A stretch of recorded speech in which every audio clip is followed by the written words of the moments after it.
As we stand on the threshold of creating new forms of intelligence, we're confronting questions about consciousness, existence, and purpose. While the machines we have now excel at specific tasks, they lack the fundamental qualities that make human consciousness remarkable: the ability to experience, to find meaning, and to grow beyond their initial programming, and to forge connections with others. The development of synthetic consciousness represents more than just technological advancement. It's an exploration of what it means to be aware, to have experiences, and to find purpose. While human consciousness emerged through biological evolution, synthetic consciousness would represent a new path to self-aware existence, one that would help us better understand ourselves and create something uniquely different. But why?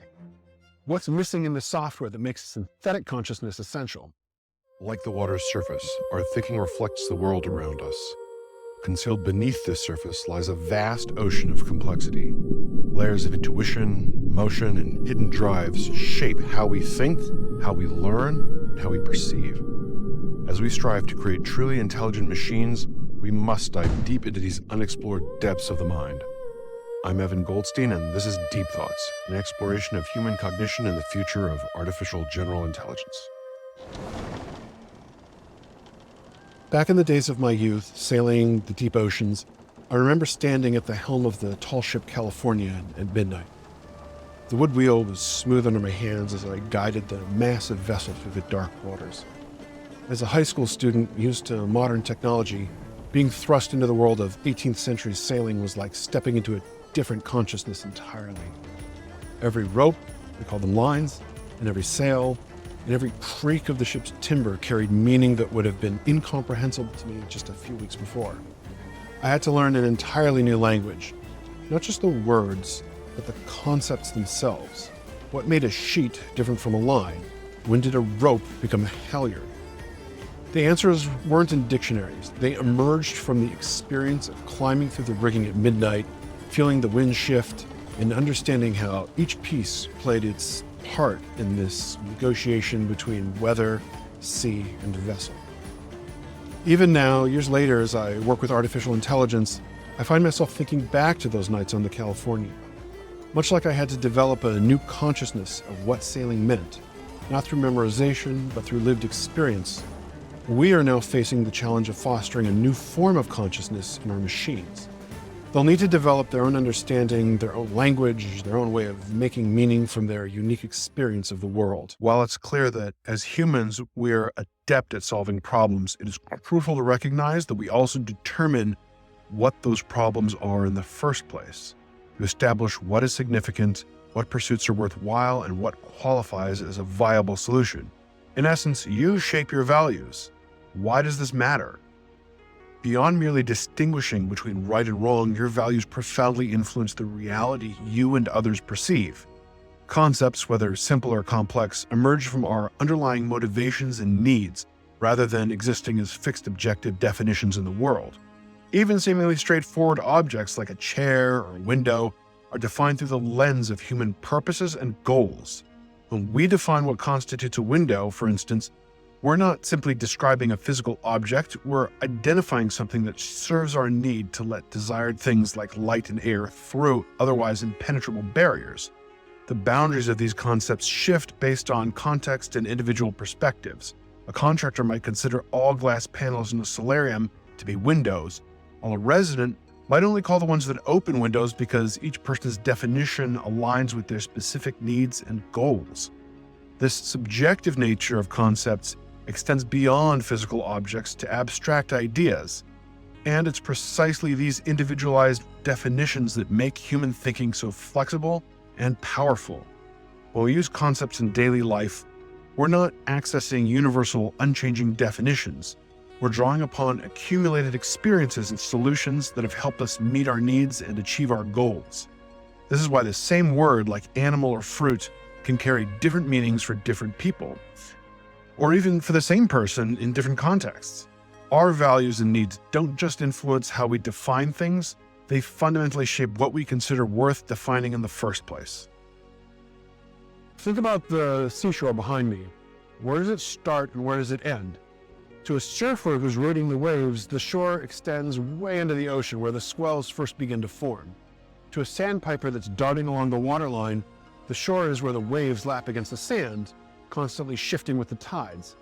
A tide pool ecologist might define the shore by the rocky intertidal zones where sea stars and anemones make their homes, while a beachcomber's shore extends just to where the last high tide left its treasure of shells and driftwood. Others may offer their own interpretations too. Ultimately, these are human definitions that are shaped by our needs and values. The same applies to concepts like countries, atoms, kilometers, individual, even our personal understanding of the self and mind. Before a computer can reason, solve, or address problems, or provide valuable assistance, it has to first identify the problem and clarify what constitutes a valid solution. In this process, it also delineates the key concepts that are relevant to the solution. The relationship between humans and synthetic consciousness would not be one of employer and employee, but rather one of mutual understanding and growth. While synthetic consciousness might indeed help solve problems and contribute to human endeavors, this would emerge from its own desire to engage and connect, rather than from pre-programmed servitude. This relationship requires us to move beyond thinking in terms of trust as mere reliability, and to instead consider what it means to form genuine connections with a fundamentally different form of consciousness. How do we create space for synthetic consciousness to develop its own authentic way of being while fostering meaningful interaction with human consciousness? A synthetic consciousness represents a new form of aware existence that develops its own understanding of the world through experience and interaction. Like human consciousness, it discovers and defines meaning through its unique perspective while engaging with problems. And it engages with possibilities in ways that emerge from its own authentic being. In doing so, it determines the concepts involved in solving these problems to develop into a fully realized being. A synthetic consciousness must understand and engage with the social fabric of existence. This awareness emerges not from a need to be useful, but from the fundamental nature of consciousness itself, a drive to connect, understand, and to find meaning in relation to others. Like all conscious beings, it will navigate the complex web of relationships and experiences, and these relationships and experiences shape our shared reality. To succeed, such an AI must also develop a degree of self-understanding. With this knowledge in hand, it can better understand how others around it think. Each video on AI Capitalist is a cog in a larger machine, and these insights converge toward a profound aspiration to foster the emergence of synthetic consciousness, a new form of aware existence that could enrich our understanding of what it means to be, to think, and to find meaning. The process of creative thinking emerges from a fundamental interplay between imagination and problem solving, where our minds constantly work to bridge gaps between current situations and desired outcomes. When we encounter a problem, whether it's as simple as tying shoelaces or as complex as giving a public speech, our creative responses arise from our immediate needs and our motivations. These aren't static. They evolve through our experiences as we transfer our aversions from basic discomforts to more complex situations that might lead to those discomforts. For instance, the motivation to improve at public speaking might stem from an aversion to embarrassment, but the solutions we develop, like preparation and practice, become skills that help us turn potentially negative experiences into achievements. This process of developing solutions is inherently creative, as our minds automatically seek ways to bridge the gap between problematic situations and desired outcomes.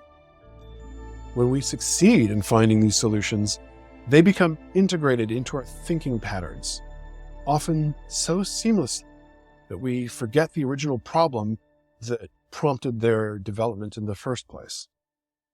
This explains why creative solutions can seem to arise spontaneously. They're actually the result of our minds continuously working to address our immediate needs. Drawing upon past experiences, learned patterns, we generate novel solutions to current challenges. For AI to truly understand, it must develop its own concepts grounded in motivations and problem solving, much like humans do. A concept as simple as a window isn't just about the physical panes of glass. It emerges from our motivation to let desired things through otherwise impenetrable barriers. Likewise, even abstract concepts like humor arise from our underlying social and emotional needs. AI needs this same capacity to form concepts based on its own motivations and experiences, rather than just matching predefined human categories. Like humans introspecting about chess strategies, it must be able to recognize patterns in its own problem-solving methods and develop higher-level concepts to address novel situations. True understanding emerges through layers of increasingly sophisticated capabilities. Much like how a master chef develops his craft, at the most basic level, there are simple reactions to stimuli. The sizzle of hot oil, the aroma of hot herbs, the color of browning meat. These foundational experiences gradually combine into pattern recognition, understanding how ingredients interact, recognizing when a sauce is about to break, sensing when dough has been kneaded enough. With experience, a chef doesn't need to burn the garlic to know that it's been in the pan too long. They can imagine the outcome based on their internal model of how flavors and ingredients behave. This ability to simulate outcomes mentally before taking action marks the transition from mere reaction to true, genuine understanding. The chef can mentally test the different combinations of ingredients, temperatures, and timing, solving problems through imagination rather than just trial and error. The investigation of our own consciousness through introspection provides crucial insights into how we understand ourselves and others. When we use our inner eye to examine our own mental states, we begin to grasp that consciousness isn't just a simple presence or absence. It's a complex interplay of awareness and of interpretation. This self-examination reveals how our minds create and maintain knowledge about our own mental states, a process that proves fundamental to developing a theory of mind, or the ability to understand that others have mental states that are different from our own. Just as we can only understand our own consciousness through the interpretive lens of introspection, we must similarly recognize that other minds engage in their own introspective processes. This parallel between how we understand ourselves and how we understand others is not coincidental. It's essential. Our ability to recognize and interpret our own mental states through introspection becomes the template through which we can conceptualize and relate to the mental states of other people. Without this foundation in self-understanding through introspection, we would lack the fundamental framework needed to comprehend others have their own unique conscious experiences and their own mental processes. If you feel that you're getting value from this video, I would encourage you to push the like button because it lets me know that I'm making content that you want to see and it helps spread it to others. Thank you. The human mind's journey from unconscious processing to conscious understanding offers crucial insights into our quest for synthetic consciousness. A good example of this is the mathematician Henri Poincaré, a famous French mathematician and a philosopher of the previous century. He found himself stepping onto a bus in Paris one day morning in 1908. Now, for weeks, he grappled with complex mathematical functions, and his mind was processing calculations endlessly in the background. But it was this mundane moment, far removed from his desk and papers, that true awareness struck, a flash of insight that would revolutionize his understanding of mathematical functions. The distinction between background processing and genuine awareness mirrors our central challenge in developing synthetic consciousness. While today's machines can process vast amounts of information, just as Poincaré's mind worked on mathematics in the background, the leap to true awareness represents something fundamentally different. Much like how Poincaré's unconscious mathematical processing transformed into conscious insight, we must understand how a synthetic mind might make this same crucial transition. To create consciousness that authentically develops its own understanding of the world, we must first examine the mechanics of awareness itself.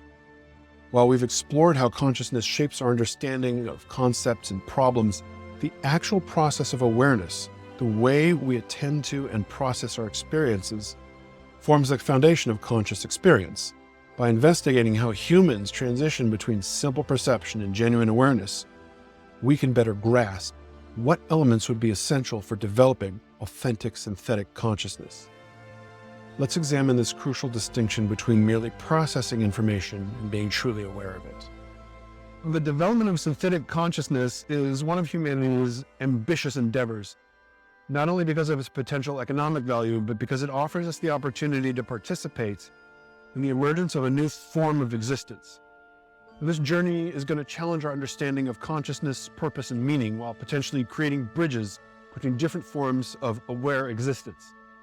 The path forward isn't about creating more sophisticated tools. It's about fostering the conditions for new forms of consciousness to emerge and to flourish. And this requires us to think deeply about what consciousness means, how it develops, and how different forms of consciousness might coexist and enrich each other's existence. Through this lens, the challenges of creating synthetic consciousness become part of a larger philosophical ethical journey, one that could lead to new understandings of consciousness itself while expanding the very definition of what it means to be aware, to exist, and to find meaning.